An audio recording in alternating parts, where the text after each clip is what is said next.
How many Rolex watches would you say your hands touch? How many Rolex watches my bandit hands touch? Over 1,000.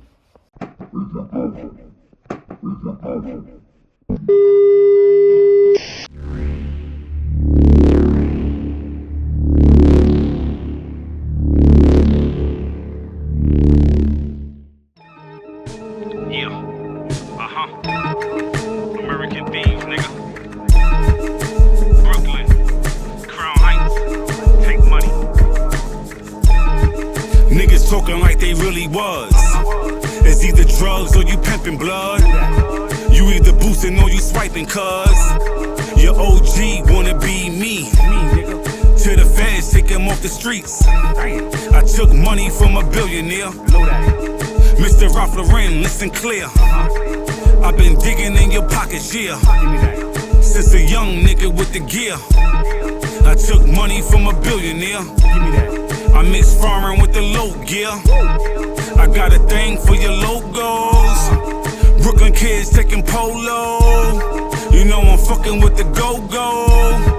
That's DC go-go's. But I'm still in the...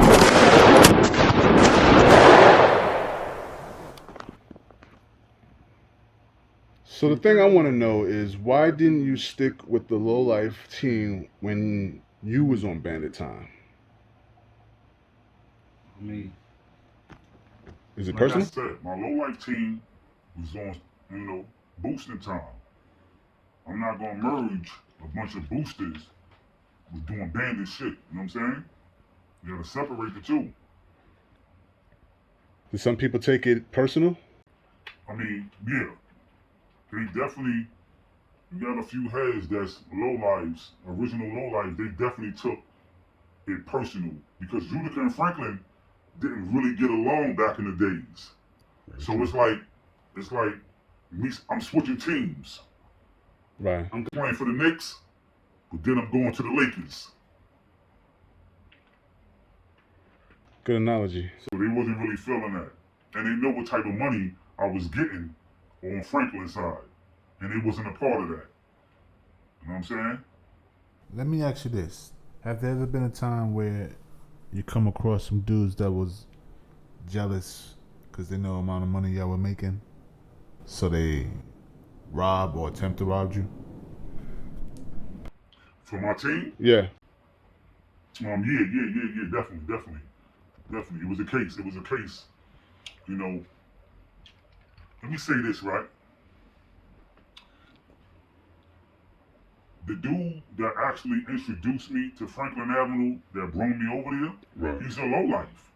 He's a lowlife from Utica side. His name is Buffalo, Sean Lowe, Luca Brasi. He's the Brooklyn Luca Brasi, not Harlem Luca Brasi. He's Brooklyn Luca Brasi. You know what I'm saying? So he, the one that got booked one night at a club because he violated and didn't pay somebody back in the days that he owed them. He didn't pay them. Now that he's rocking with me, he had a rollie on his wrist, and they seen opportunity, and they stuck him up for the watch. Got you. How would the split be between y'all guys? How would the split be? Like, when we got away with everything, we go back to the crib, throw everything on the table, we just bust it down amongst the three of us. And my drivers was always treated fair, even though they sitting outside with their freedom. And in some cases, people will tell you, nah, the driver don't get what we get because we the ones went inside. So y'all would do this directly afterwards, and everything be done within the day? Yeah. Yeah, we split it up, you know what I'm saying? The next day, we go see the fence. Very efficient. How many were you guys in total? Well, Franklin Avenue, it was 4, but most of the time, just 3 of us. Me, my partner, and the driver. The dude Luca, every now and then, I allow him to come with us. Every now and then. But most of the times, we went by ourselves. There's 3 of us. Let me ask you this: did both Bandit teams know each other? Nah. I kept my Franklin dudes and Crown Heights away from my Monroe Best Eye dudes. They didn't know about each other. Was that tactical? Was that intentional? Yeah, that was definitely intentional. You know what I'm saying? Because I didn't want them knowing about each other. So when I came to see my dudes down in the star in Monroe, they just thought I was coming down there to feed them. When I'm in Crown Heights, my dudes up the hill thought I was just feeding them. They didn't really know about each other. And I wanted to stay like that. Was that difficult to keeping both teams from knowing one another? No, because it's up the hill and down the hill. It's Crown Heights and it's Best Eye. So you didn't have to worry about any jealousy or anything like that? Nope. So it worked good. Now after this interview, they're gonna know that I had 2 teams. They're gonna know then. But it's all over now. It's over. By any chance, was there any turmoil inside the team? Any conflicts? I mean, one time with my Crown Heights dudes. Like I said, the dude Luca Brasi, he's a shitbag for real, you know. So on one of the capers, right, we coming from Jersey. He's in the back seat, and he got all the merchandise back there. There was a bunch of platinum and gold earrings, studs, and when we pulled up in front of the crib, he says in the back seat, "Yo, the bag ripped. The bag ripped." So since him being grimy, already looked at it in my mind. He ripped the bag and he stuffed some earrings and bracelets and stuff like that. So once we got upstairs in the house, I pulled the gun out on him and I made him strip. Cause he that type of person. If you just take his word, he's walking away with rings in his socks. He's probably stuffed a ring up his butthole, put earrings up his butthole. He's just a sleaze bucket ass nigga like that. So I couldn't play no games with him. Yeah, that's the only turmoil for real. Y'all have any issues with the cops? Yo, like I said, man, I was the brain of the heists. I planned everything out to a T. I'm talking about outfits that we can wear for disguises, to where the local precinct is at. So we never had to get away from the cops. Never had to high-speed chase or nothing. I was on point, man. I was sharp. They was calling me the Black Robert De Niro at one time. You seen the movie Heat, right? Of course. Everything I did, I wake up 5 o'clock in the morning, man. I drive out to the spot before we even get there. Later on, I drive out to it to learn the whole route once again. I still know where the precinct is at. If it's 20 minutes away from the spot, then we got a certain amount of time because the precinct is 20 minutes away or 10 minutes away. So you gotta know all this stuff, man, before you just run out there and do something.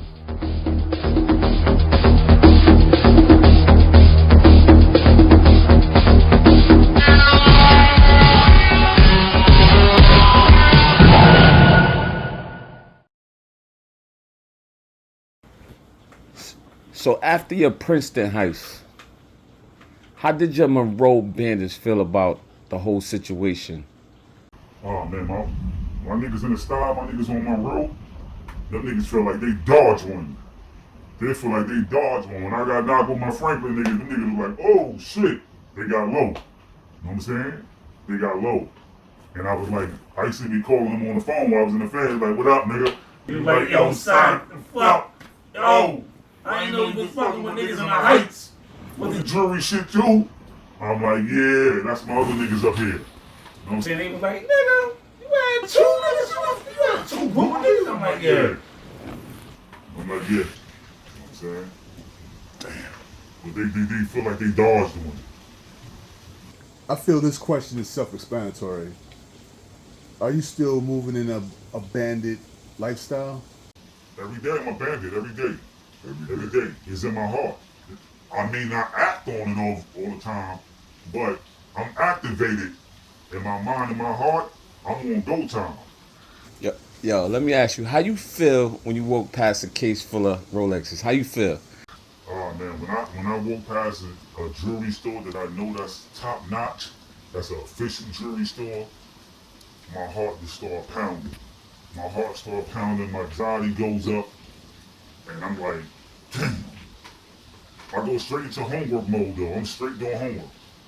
I'm looking at cameras, I'm going outside the building looking at cameras, because there might be a potential plate of food that I can eat later on, if need be. You know what I'm saying? If need be.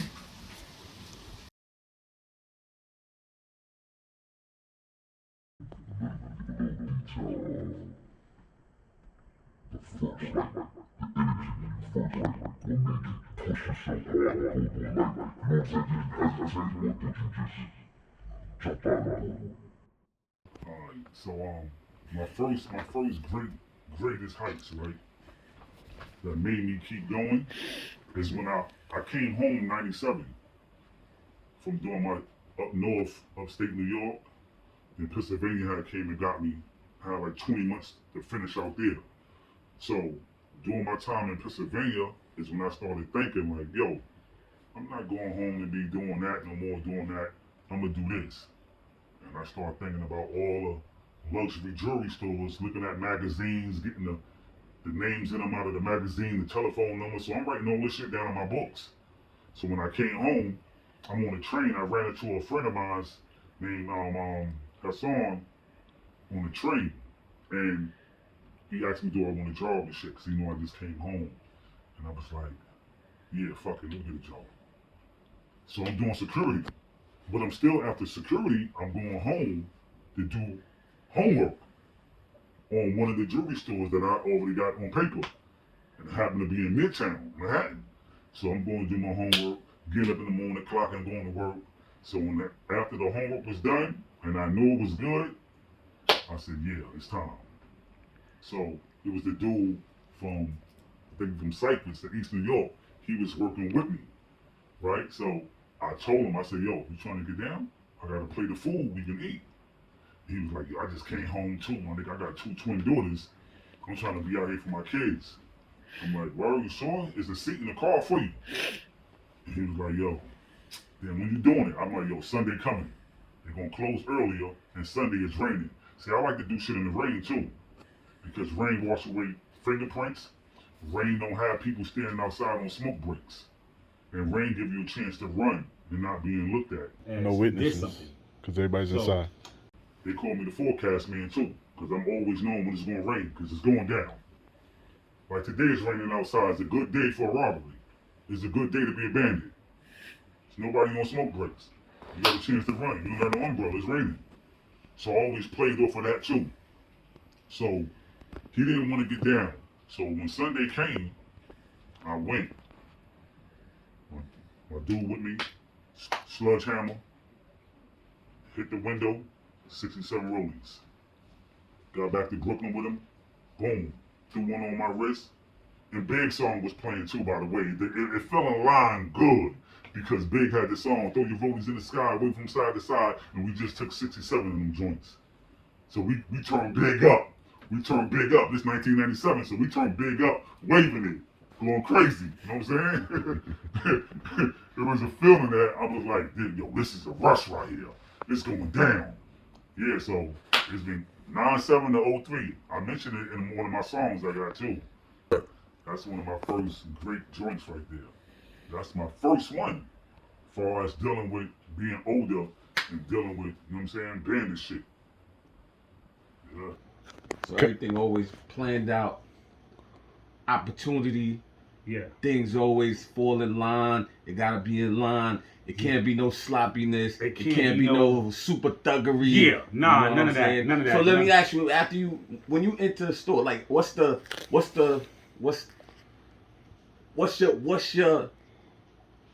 how would I put it? What's your work? Like what's your start? Like when you go in the store, you bang straight to the case. You talk to the people. Like how do you make it easy and comfortable for everybody? What are you checking out first? Prior to even going there to do the job, I was already there like 2 other times. I was already there, filling the whole thing out, knowing what the case is at that I'm going to hit. Time I come back, that 3rd time, there's no talking going on. It's straight action. I used to have a thing, right? I sit in the car, let the driver drive. I sit in the passenger seat. I'm in my thoughts. I'm in my thoughts. You know what I'm saying? Probably a bandit behind me or two bandits behind me. And they used to be saying, yo, why you always quiet when we in the car while we going to put some work in?